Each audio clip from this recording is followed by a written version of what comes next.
बहुत दिन तलर कथा आज्ञा। गोटे देश रे जड़े राजा थिले।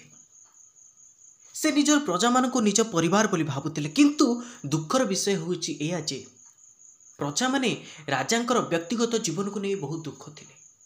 कौन पाई दुखी थिले ना तांको विवाह हेबार बयस तांको हे गेलानी, माने योग्य बयस हे गेलानी, किंतु आज पर्यंत से कौन से नारी को विवाह कले नाही। समस्ते जाई कहती महाराज आपण दयाकरी विवाह करंतु, किंतु राजांकर गोटे इच्छा, मु दुनियार सबुठारु सुंदर कन्या को देखि विवाह करी। सबुठारु सुंदर कन्या को देखि आज्ञा पुरुष मध्य कौन से गुण कम नुहंती। किछि पुरुष भल अछंती, किछि पुरुष खराब अछंती, किंतु समस्ते आज्ञा भल नुहंती कि समस्ते मध्य खराब नुहंती। हाँ आज्ञा, ये भिडियो जानिबे आउरी गोटे कथा, पुरुषर कौ दुईटी गुण दुर्बल थिबारु एक दिने कौन हेची, आउ जो पुरुष बंधु माने केवल नारीर रूप को देखि निज जीवनर संगिनी करुचंती, ये कथा को लेखिक रखंतु आज्ञा। से माने केवल जीवन में पस्तेबे। भिडियोटी तांको पाखर नथिबा किंतु जीवन में पस्तेबे, किंतु तार अर्थ ए न जे सबु सुंदर स्त्री माने खराब नाई आज्ञा। भिडियोटी को ध्यान दे देखंतु, प्रत्येक शब्द को ध्यान दे शुणंतु, आपण सब कथा जानि परिबे। राजांकर निष्पत्ति हैला, से निष्पत्ति नेले ए दुनियार सबुठारु सुंदर सबुठारु सुशीला कन्या को विवाह करिबे बोली मनरे थाए। राजकार्य व्यस्त थांती।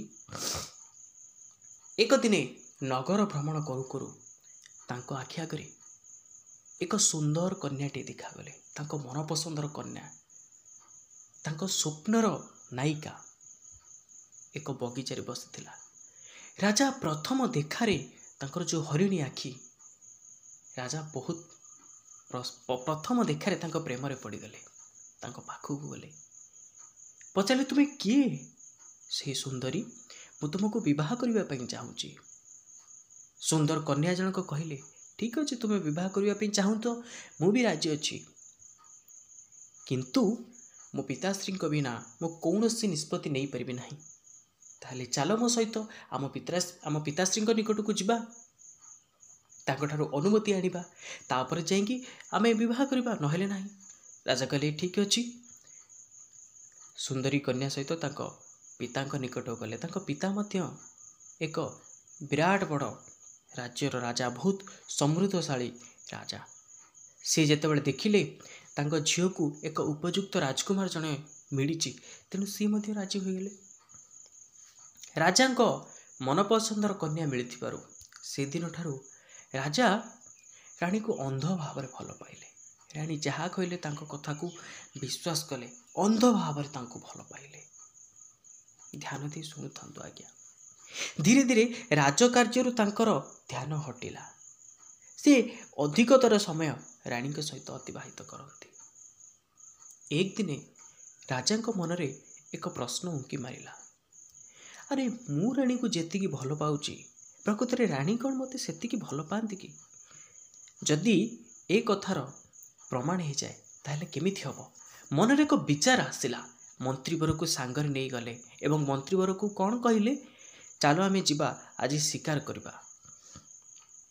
जेतेबेले जंगल मध्य प्रवेश करती मंत्री को कहले, रे मंत्री, ए शिकार करबा हौची गोटे बहाना। मु आज गोटे बहुत बड़ कथार प्रमाण करबा पे आसी। मंत्रीवर कहले, कौन से कथा आज्ञा? राजा कहले, सुन, तू गोटे मु जेती कहूँ तू सेती करे। तू जाई रानी को कहबू कि राजा शिकार करथिबा समय रे सिंहर आक्रमण रे राजांकर मृत्यु घटी। आ मु जानिची मंत्रीवर से केबे हेले प्रथमे विश्वास करिबे नाही। तुमे गोटे काम कर, मोर ए राजवस्त्र को नहीं जाओ एवं ताकू किछि रंगरे, रक्त रूपक रंगरे, जार रंग रक्त भलिया देखा जाउथिबो, ताकू आपण मिसै देबे एवं रानी को देखिबे प्रमाण स्वरूप। तापर देखिबे रानीकर प्रतिक्रियाटा कौन होची, जहाँ द्वारा जना पड़िबो से मते केते भल पाती। मंत्रीवरंकर इच्छा नथिले मध्य राजांकर कथा मानिबा पई पड़िबो, सिया ही हैला। राजवस्त्र नहीं गले एवं रानी को जाई कहिले, महारानी देखंतु राजा जाइथिले शिकार करिबा पई, किंतु एक सिंहर आक्रमण रे तांकर मृत्यु घटी। रानी कहले, यार तू की कथा कहूचु? ଯେ ଏତେ ବଡ଼ ରାଜା କେତେ ଯୁଦ୍ଧକୁ ସେ ଜୟ କରି ଆସିଛନ୍ତି, ସାମାନ୍ୟ ସିଂହର ଆକ୍ରମଣରେ ତାଙ୍କର ମୃତ୍ୟୁ ହେଲା। ମନ୍ତ୍ରୀବର କହିଲେ, ମୁଁ ଜାଣିଥିଲି ଏ କଥାକୁ ଆପଣ କେବେ ହେଲେ ବିଶ୍ୱାସ କରିବେ ନାହିଁ। ହେ ଦେଖନ୍ତୁ, ମୁଁ ରାଜବସ୍ତ୍ର ସାଙ୍ଗରେ ନେଇ ଆସିଛି। ଯେତେବେଳେ ରକ୍ତ ଭିଜା ରାଜବସ୍ତ୍ରକୁ ଦେଖି ପକେଇଲେ, ରାଣୀଙ୍କର ହୋସ୍ ଉଡ଼ିଗଲା। ସେଇ ହୋସ୍ ଉଡ଼ିଗଲା, ସେଠି ମୂର୍ଚ୍ଛିତ ହୋଇ ପଡ଼ିଗଲେ। ସଙ୍ଗେ ସଙ୍ଗେ ମନ୍ତ୍ରୀବର ଯାଇ ରାଜାଙ୍କୁ ଖବର ଦେଲେ, ଦେଖନ୍ତୁ ଆପଣଙ୍କର ନିଷ୍ପତ୍ତି କେମିତି ମହାରାଣୀକୁ ଆଜି ମୂର୍ଚ୍ଛିତ କରିଦେଇ ରଖିଛି। ରାଜା ଅତ୍ୟନ୍ତ ଅବାକ୍ ହେଇଗଲେ, ଭଗବାନଙ୍କୁ ଧନ୍ୟବାଦ ଦେଲେ। କ'ଣ ଆଜ୍ଞା ଭଗବାନଙ୍କୁ ଧନ୍ୟବାଦ ଦେଲେ? ଯାହା ହଉ ମୋ ମନ ପସନ୍ଦର ସ୍ତ୍ରୀ ମୋତେ ଦେଇଛ ଏବଂ ସିଏ ମୋତେ ଏତେ ଭଲ ପାଉଛି ମୁଁ କେବେ ବି ଜାଣିନଥିଲି। ସେଇଦିନଠାରୁ ରାଜା ପୂର୍ବରୁ ଯେତିକି ଭଲ ପାଉଥିଲେ ତାର 1000 ଗୁଣା ଭଲ ପାଇବା ରାଣୀକୁ ସେଇଠୁ ସେ ଦେଲେ। ରାଜକାର୍ଯ୍ୟରେ ଏପଟରେ ସମୟ ଦେଲେ ନାହିଁ, ରାଣୀଙ୍କ ପାଖରେ ସବୁବେଳେ ସମୟ ଦେଲା ଆଜ୍ଞା। ତାପରେ କ'ଣ ହେଲା, ସବୁ କିଛି ଠିକ୍ ଠାକ୍ ଚାଲିଲା ଆଜ୍ଞା। କିନ୍ତୁ ଗୋଟେ କଥା ମନେ ରଖନ୍ତୁ, ସବୁ ନାରୀ କେବେ ହେଲେ ସମାନ ନୁହନ୍ତି। ମୁଁ ଆପଣଙ୍କୁ ଗୁରୁତ୍ୱପୂର୍ଣ୍ଣ କଥା କହୁଛି। ଆଉ ଯେଉଁ ଦର୍ଶକ ବନ୍ଧୁମାନେ ଦେଖୁଛନ୍ତି ସେମାନେ ଯଦି ଭାବିବେ ମୁଁ ଘରଭଙ୍ଗା କଥା କହୁଛି, କିଛି ଜଣ ଲୋକ ମଧ୍ୟ, କିଛି ଅଳ୍ପ ଲୋକ, ଆହୁରି ବହୁତ ଲୋକ ବଢ଼ିଆ ବଢ଼ିଆ କମେଡ଼ି ଦିଅନ୍ତି, କିନ୍ତୁ କିଛି ଲୋକ କହୁଛନ୍ତି, କିନ୍ତୁ ନାଇଁ ଆଜ୍ଞା, ବହୁତ ଭଲ ଲୋକ ଅଛନ୍ତି ଦୁନିଆରେ, ବହୁତ ଭଲ ସମ୍ପର୍କ ଅଛି। କିନ୍ତୁ ଏମିତି କିଛି ଲୋକ ଅଛନ୍ତି ଯେଉଁମାନେ ସମ୍ପର୍କ ନାଁରେ କଳଙ୍କ ସୃଷ୍ଟି କରୁଛନ୍ତି। ନାରୀ ଜାତି, ଏମିତି କିଛି ନାରୀ ଅଛନ୍ତି ଯେଉଁମାନେ, ସବୁ ନାରୀ ଆଜ୍ଞା ସମାନ ନୁହନ୍ତି, ଏମିତି କିଛି ନାରୀ ଅଛନ୍ତି ଯେଉଁମାନେ ନାରୀ ଜାତି ପାଇଁ କଳଙ୍କ, ଏମିତି କିଛି ପୁରୁଷ ଅଛନ୍ତି ଯେଉଁମାନେ ପୁରୁଷ ଜାତି ପାଇଁ ମଧ୍ୟ କଳଙ୍କ। ତେଣୁ ଯେଉଁ କିଛି ଅଛନ୍ତି, ସମସ୍ତେ ନୁହନ୍ତି ଆଜ୍ଞା, ସେମାନେ ପରିବର୍ତ୍ତନ ହୁଅନ୍ତୁ। ଭିଡ଼ିଓକୁ ଛାଡ଼ିକି ଯାଆନ୍ତୁନି ଆଜ୍ଞା, ପରିବର୍ତ୍ତନ ହୁଅନ୍ତୁ ସେମାନେ। ଭିଡ଼ିଓକୁ ଶେଷ ପର୍ଯ୍ୟନ୍ତ ଶୁଣନ୍ତୁ। ତାପରେ ଆଜ୍ଞା କ'ଣ ହେଲା, ଏକ ଦିନେ ରାଜାଙ୍କର ସାନ ଭାଇ ଦେଖିଲେ କି ତାଙ୍କର ଭାଉଜ ଯିଏ ମହାରାଣୀ ରାତି 1 ବେଳେ ଘୋଡ଼ାଶାଳରୁ ଘୋଡ଼ା ନେଇ କାହିଁକି ଜଙ୍ଗଲ ଆଡ଼କୁ ଗତି କରୁଛନ୍ତି, କ'ଣ ପାଇଁ, ତାର କାରଣ କ'ଣ? ଯାଇ ଘୋଡ଼ାଶାଳର ଯିଏ ରକ୍ଷଣାବେକ୍ଷଣ ଦାୟିତ୍ୱରେ ଥିଲେ ତାକୁ ଯାଇ ପଚାରିଲେ, ଆରେ ଘଟଣା କ'ଣ, କୁଆଡ଼େ ଯାଉଛନ୍ତି ମହାରାଣୀ? ସେ ଯେଉଁ ଘୋଡ଼ାଶାଳର ଯିଏ ରକ୍ଷଣାବେକ୍ଷଣ ଦାୟିତ୍ୱରେ ଥିଲେ କହିଲେ, ଆଜ୍ଞା ଆପଣ ମୋତେ କ୍ଷମା କରନ୍ତୁ, ଛୋଟ ମୁହଁରେ ବଡ଼ କଥା, ତଥାପି ସତ କଥା ମୁଁ କହିବା ପାଇଁ ବାଧ୍ୟ ହେଉଛି। ରାଣୀ ନିଜର ପ୍ରେମିକକୁ ଦେଖା କରିବା ପାଇଁ ଯାଉଛନ୍ତି ରାତି ଅଧରେ। ଏମିତି କିଛି ନାରୀ ଅଛନ୍ତି, ସବୁ ନାରୀ ସମାନ ନୁହନ୍ତି, କିନ୍ତୁ ଯେଉଁ ନାରୀମାନଙ୍କର କଥାରେ କୌଣସି ମୂଲ୍ୟ ନଥାଏ, ସେ ଏବେ ଗୋଟେ କଥା କହିଥିବେ, ଏବେ ସେ ଶପଥ କରିଥିବେ, କିନ୍ତୁ ନିଜ ଶପଥକୁ ସେ ନିଜେ ରଖିପାରିବେ ନାହିଁ। ପ୍ରଥମେ ସେ ନିଜ କଥାକୁ ନିଜେ ଭାଙ୍ଗିବେ ଆଜ୍ଞା। ଏ କଥାକୁ ଲେଖିକି ରଖନ୍ତୁ, କିନ୍ତୁ ସବୁ ନାରୀ ସମାନ ନୁହନ୍ତି। ବାରମ୍ବାର ଏ ଗୋଟେ କଥାକୁ କହୁଛି, କେହି ଦେହକୁ ନେବେନି। ତାପରେ ସବୁଠି ଚିନ୍ତା କଲେ, ରାଜାଙ୍କ ସାନ ଭାଇ ଚିନ୍ତା କଲେ, ଆଚ୍ଛା ହଉ ଠିକ୍ ଅଛି, ମୁଁ ଭାଉଜଙ୍କୁ ଆଜି ଧରିବି। ସେ କୁଆଡ଼େ ଯାଇଛନ୍ତି, କାମ କ'ଣ ପାଇଁ, କ'ଣ ତାଙ୍କର ଏମିତି ଅଭାବ ହେଲା? ଆଉ ଯେଉଁ ଚରିତ୍ରହୀନା ସ୍ତ୍ରୀମାନଙ୍କର ପ୍ରକୃତି ହେଉଛି ନିଜର ସ୍ୱାମୀ ଯେତେ ରୂପବାନ, ଗୁଣବାନ, ଧନବାନ ଯାହା କିଛି ହେଇଥାନ୍ତୁ ନା କାହିଁକି, ସେ ପରପୁରୁଷ ପ୍ରତି ଆକର୍ଷିତ ହେବେ ମାନେ ହେବେ। ଏ କଥାକୁ ଆପଣ ନୋଟ୍ କରିକି ଲେଖନ୍ତୁ ଆଜ୍ଞା। ଏକ ଦିନ ରାତିରେ ଆସିବା ସମୟରେ ଯେତେବେଳେ ପାହାନ୍ତା ହେଇଯାଇଛି, ତାଙ୍କ ଭାଉଜ ଆସିବା ସମୟରେ ସାନ ଭାଇ ଯାଇକି ଛିଡ଼ା ହେଲେ, ଭାଉଜ କୁଆଡ଼େ ଆପଣ ଯାଇଥିଲେ? ମୁଁ ସବୁ ଜାଣିଲି, ଆପଣ ମୋତେ କୁହନ୍ତୁ, କାହିଁକି ମୋ ଭାଇଙ୍କୁ ଏମିତି ଆପଣ ଛଳନା କରୁଛନ୍ତି, ପ୍ରତାରଣା କରୁଛନ୍ତି? ମୋ ଭାଇ କ'ଣ ଦୋଷ କରୁଥିଲା? ଆପଣଙ୍କୁ ତ ଆଖି ବୁଜିକିନା ଭଲ ପାଇଥିଲା, କ'ଣ ତାର ପରିଣାମ ଆପଣ ଏଇଆ ଦେଲେ? ଏବେ ଆଉ ରାଣୀ କ'ଣ କରିବେ? ଯେକୌଣସି କାୟଦାରେ ନିଜ ନଅରକୁ ଚାଲି ଆସିଲେ ଏବଂ ନଅରର କକ୍ଷରେ ଆସିକି ଚିନ୍ତା କଲେ, ଆରେ ମୁଁ ଯଦି ୟାର କିଛି ସମାଧାନ ନ କରୁଛି ତାହେଲେ ବହୁତ ଅସୁବିଧା ହେଇଯିବ, କାଲି ମୋ ନାଁରେ ବଦନାମୀ ସୃଷ୍ଟି ହେବ। କ'ଣ କଲେ ଆଜ୍ଞା ଜାଣିଛନ୍ତି? ଚରିତ୍ରହୀନା ନାରୀମାନଙ୍କର ଗୋଟେ କଥା ଆପଣ ମନେ ରଖନ୍ତୁ, ସବୁ ନାରୀ ସମାନ ନୁହନ୍ତି। ଯେଉଁମାନେ ଚରିତ୍ରହୀନା, ଗୋଟେ କଥା ଆପଣ ମନେ ରଖନ୍ତୁ, ସେମାନେ ନିଜକୁ ଭଲ ବୋଲି ପ୍ରମାଣିତ କରିବା ପାଇଁ ଜଣା ନାହିଁ କେତେ ତଳକୁ ଖସି ଯାଇପାରନ୍ତି ଏବଂ କାହାକୁ ବଦନାମର ଶିକୁଳି ପିନ୍ଧି ଦେଇପାରନ୍ତି। ନିଜ ଶରୀରର ଯେଉଁ ବସ୍ତ୍ର ସେ ପିନ୍ଧିଥିଲେ ତାକୁ ସବୁ ଆଜ୍ଞା ଛିଡ଼େଇ ଦେଲେ। ଏମିତି ରାଜାଙ୍କ ପାଖରେ ଯାଇ ଅଭିଯୋଗ କଲେ, ଦେଖନ୍ତୁ ତୁମର ସାନ ଭାଇର ଚରିତ୍ର ଏତେ ଖରାପ, ସିଏ ମୋ ସହିତ ଶାରୀରିକ ସମ୍ପର୍କ ରଖିବା ପାଇଁ ଜୋର ଜବରଦସ୍ତ କରୁଥିଲା। ମୁଁ ଯେତେବେଳେ ତାକୁ ମନା କଲି, କେମିତି ମୋର ଅବସ୍ଥା କରିଛି ଆପଣ ଟିକେ ଦେଖନ୍ତୁ। ରାଜା କହିଲେ, ହଉ ଠିକ୍ ଅଛି, କାଲି ସକାଳ ହଉ। ଆଗତୁରି ଆଜ୍ଞା ଆସି କହିଦେଇଛି ରାଜାଙ୍କ ପାଖରେ। ଯେତେବେଳେ ସକାଳ ହେଲା, ସାନ ଭାଇ କିଛି କହିବା ଆଗରୁ ରାଜା ବହୁତ ଗାଳି କଲେ ସାନ ଭାଇକୁ, ଦେଖ ତୁ ଯାହା ଅପରାଧ କରିଛୁ ସତ୍ୟ ସତ୍ୟରେ କିଛି ବୁଝାବୁଝି ନାହିଁ ଆଜ୍ଞା, अंध अरुआ भल पाउछंती। ध्यान दे शुणु। सान भाई को कहले तू जदि मोर भाई ही न थांतु ताहले मु निश्चिंत तते मृत्यु दंडरे दंडित करथांती, किंतु तू मोर भाई। जेते शीघ्र तू मो आखि आगु चली जा आ जीवन में बंची पर्यंत केबे हेले राज्य को फेरबू नहीं। भाईंकर कथा को शिरोधार्य करी सान भाई आज कहूची राजा को, भाई आपण भूल रास्ता जाउछंती, थरुटिए सत्यता घटनार सत्यासत्य अनुसंधान करंतु। मु सिना काली आपण पाखरे नथिबी, किंतु आपण कांदिबे, बहुत कांदिबे, बहुत कांदिबे। आपण को लुह पोछिबा पई केही नथिबे। आपण भल रास्ता को आसंतु, देखंतु, विश्वास करंतु जहा को आपण आखि पुछिकी भल पाउछंती से लोकटी को भलिया थरुटिए आखि खोलिक विश्वास करंतु, किंतु आखि बंद करिक नुह। मो कथा टिके ध्यान देकी शुणुथिबे आज्ञा, किंतु सबु लोक समान नुहंती। आपण केबे हेले नेगेटिव कथा विचार करेंगे मन में आज्ञा। दर्शक बंधु आपण को हाथ जोड़ी विनम्र निवेदन करुच्ची। एतक कही सान भाई चलीगले। सबू किछि ठीक होगा। एबे महारानी चिंता कले नाई आउ राति अधरे जंगल को जाई लुचि लुचि देखा मो पक्षर ठीक हेबनी। कौन कले एक दासी हाथ में चिठी लिखि पठेले, पत्र लिखि पठेले ता प्रेमिक पाखक। कौन पत्र लिखि पठेला, तमें गोटे काम कर, आउ लुचि लुचि देखा करबा तुम सहित मोर संभव हेब नाही। तुम्हें राजनगर किसी आसी गोटे चाकरी कर, जहाद्वारा ये राजनगर रहिबो, मोर देखा चाह मिलामिशा बहुत भल भाव हम, केही भी लोक बाधा दवाई आउ नथिबे। से ही है राजनगर को आसला और तकर देखा चाह मिलामिशा है, सब आज्ञा भल चलला। किंतु गोटे कथा मन रखंतु, केबे भी आपण निज लोक को माने सॉरी आपण निज लोक को केबे हेले भी संदेह करिवे नाही, सब बेले विश्वास करिवे। केबे हेले निजर लोक को केबे हेले संदेह करिवे नाही।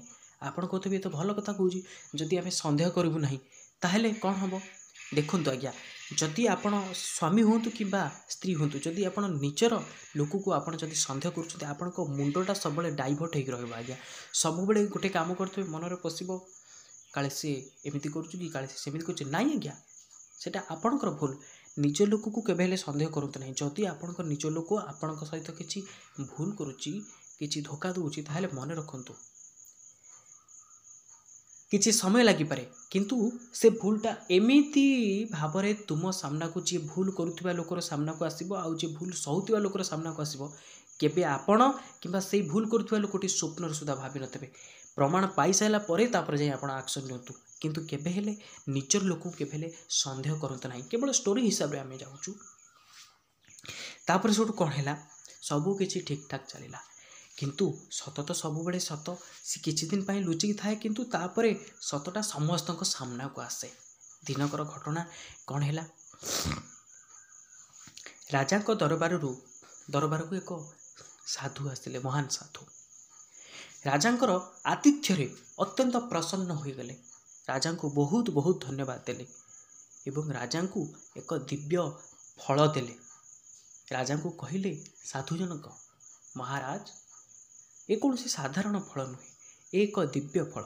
जदि आपण को खाऊंती ताहले दीर्घायु तो कहीं ही नांती। जे पर्यंत आपण शासन करुथिबे, आपण बुद्धि तीव्र थिबो, आपण चेहरार ज्योति चमकुथिबो, आपण सबले यौवन होइथिबे मला जाए। ये दिव्य फलटी को आपण ग्रहण करंतु। राजा से फलटी को ग्रहण कले एवं साधु महाराज को विदाय देले। राजा चिंता कले, मुझे फल नहीं कौन करी, मोर जे जीवन मु जहाँ को अत्यंत भल पाऊँगी, मो राणी को नहीं ये फलटी को देती। राणी को नहीं फलटी को देते। राणी चिंता कले, मोर ये कौन हम, मोर जे जीवन मुझे ये फलटी को नहीं दे दूची। देखु आज्ञा, से पर पुरुष को ता प्रेमिक को लेकिन से फल को देला। से प्रेमिक जनक से जो राणी जहाँ को भल पाते सी आउ जन एक बेसिया को भल पाते, सी कहले ये फल मो पर कहीं रोर जे जीवन मुझे ये फलटी को से मो प्रेमिका को देती। बेसियाटी चिंता कला, मोर भाई ये कौन फल दरकार, आम राजा महान शासक, मु गोटे काम करी ये फलटी नहीं ताकू देदेवी। हेले केमिति देवी, जिते चिंता कला राजदरबार जाए पहुँचला। राजा पचारे कौन है ନା ଆଜ୍ଞା ଆପଣଙ୍କୁ ଏ ଫଳଟି ଭେଟି ଦେବା ପାଇଁ ଆସୁଛି। ଯେତେବେଳେ ରାଜା ଦେଖିଲେ ଦିବ୍ୟ ଫଳଟି, ସାଧୁ ମହାରାଜ ଦେଇଥିବା ଫଳଟି ଯେତେବେଳେ ଗୋଟେ ବେଶ୍ୟା ହାତରେ ଅଛି ଏବଂ ସେ ତାଙ୍କୁ ଭେଟି ଦେବା ପାଇଁ ଆସିଛି, ରାଜାଙ୍କ ପାଦ ତଳୁ ମାଟି ଖସିଗଲା। ଆଜ୍ଞା ଆରେ ଇଏ ଫଳ ମୁଁ ତ ରାଣୀକୁ ଦେଇଥିଲି, କିନ୍ତୁ ୟା ହାତରେ କେମିତି ଆସିଲା? ଘଟଣାର ସତ୍ୟାସତ୍ୟ ଜାଣୁ ଜାଣୁ ସବୁ କିଚ୍ କ୍ଷୀରକୁ କ୍ଷୀର ପାଣିକୁ ପାଣି ହେଇଗଲା। ଆଜ୍ଞା ସବୁ ସତ ସାମ୍ନାକୁ ଚାଲି ଆସିଲା। ସେତେବେଳେ ଆଉ କ'ଣ ଅଛି, ରାଜା ନିଜର ସାନ ଭାଇକୁ ବହୁତ ଛୁରିଲେ, ଅନୁତାପ କଲେ, ଭାଇରେ ତୁ ଯାହା କହିଥିଲୁ ସେଇଆ। ଆଜ୍ଞା ଏହା ଏକ କାଳ୍ପନିକ ଷ୍ଟୋରି ଥିଲା, କିନ୍ତୁ ଅତ୍ୟନ୍ତ ଅମୂଲ୍ୟ କଥା ଏଥିରୁ ଶିଖିବା ପାଇଁ ଆପଣମାନଙ୍କୁ ମିଳିଥିବ ବୋଲି ମୁଁ ଆଶା କରୁଛି। ଶେଷରେ ଗୋଟିଏ କଥା କହୁଛି କି କେଉଁ ଦୁଇଟି କାରଣରୁ, ମୁଁ ଅତ୍ୟନ୍ତ ପ୍ରାକ୍ଟିକାଲ କଥା କହୁଛି, ଆପଣ ଧ୍ୟାନ ଦେଇ ଶୁଣନ୍ତୁ। ପୁରୁଷର କେଉଁ ଦୁଇଟି ଜିନିଷ ଦୁର୍ବଳ ଥିବା କାରଣରୁ ସ୍ତ୍ରୀ ସେମାନଙ୍କୁ ଛାଡ଼ିକି ଚାଲିଯାଏ, ପରପୁରୁଷ ପ୍ରତି ଆକର୍ଷିତ ହୁଏ, କିମ୍ବା ପୁରୁଷ କେବେ ହେଲେ ନିଜକୁ ସ୍ୱୟଂ ସମ୍ପୂର୍ଣ୍ଣ ବୋଲି ଭାବେ ନାହିଁ, ସବୁବେଳେ ଡିପେଣ୍ଡ ରୁହେ। ଭଗବାନ ଖୁସିଟା ଆମ ଭିତରେ ଦେଇଛନ୍ତି। ଆଜ୍ଞା ଖୁସିକୁ ନିଜ ଭିତରେ ଅନୁଭବ କଲା ଯେ ପର୍ଯ୍ୟନ୍ତ ଆମେ ଖୁସିକୁ ନିଜ ଭିତରେ ନ ପାଇଛେ, ଯେ ପର୍ଯ୍ୟନ୍ତ ଆମେ ଖୁସିରେ ନ ଭରି ଯାଇଛେ, ଆମେ ଅନ୍ୟମାନଙ୍କୁ କ'ଣ ଆଜ୍ଞା ଖୁସି ଦେଇପାରିବା? ଯାହା ପାଖରେ ଯାହା ଅଛି ସେ ସେଇଆ ଦେବ। ମନେ ରଖନ୍ତୁ, ପ୍ରଥମ କଥା ହେଉଛି, ମୁଁ କାହାକୁ ଆକ୍ଷେପ କରି କଥା କହୁନି।